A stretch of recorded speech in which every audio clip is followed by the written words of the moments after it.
You may have noticed that financial professionals like their jargon. Take, for example, alpha and beta. What exactly do those terms mean? Well, simply put, beta is the return of the market, the S&P 500, for example, or the FTSE 100. Alpha is performance over and above the market return.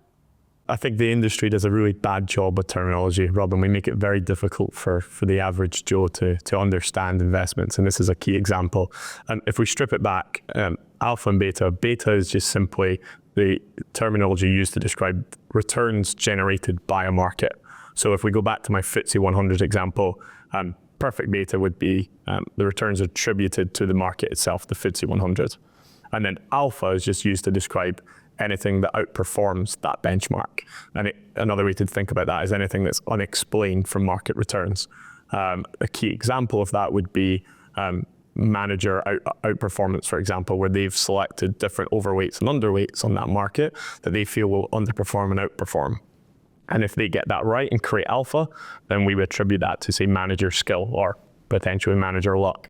The problem with alpha is that it's very hard to access. Often, as we've heard, it has less to do with skill than luck. The good news is that for most investors, beta is sufficient. And the simplest and cheapest way to access beta is to invest in an index fund.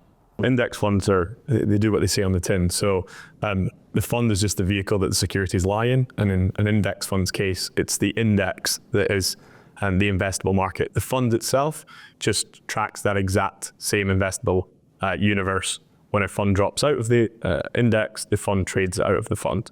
And so index funds are simply just vehicles for investors to track indexes over time. Now, without wanting to overcomplicate matters, there are different types of beta. For example, you may have heard of alternative or strategic beta, or more likely, smart beta. In practice, they're all fairly similar. Smart beta is where you would take segments of the market, different styles, sizes, and you would overweight to those specific parts of the beta. And the best way to describe this is our friends at Dimensional do a great metaphor here, which is to think about an ice cube tray. So if we think about the FTSE 100 as an ice cube tray sitting flat on a table, that ice cube tray can be split into, if you think about it as the companies in the index, it can be split into size, can be split into style, being cheap or expensive securities, or potentially profitability, how profitable securities can be. And smart beta, if you like, or factor investing, would take that ice cube tray and simply tilt it so that the water would run into different segments of the market they feel academics have proved to outperform. And then once frozen, you would own more of those tilted assets and less of the ones they don't feel the academic support over time. So far, we've talked about alpha, beta, and smart beta in relation to equities, but all of these terms apply equally to bonds or fixed income. Active bond managers, like equity managers, struggle to produce consistent alpha. But again, beta is generally sufficient.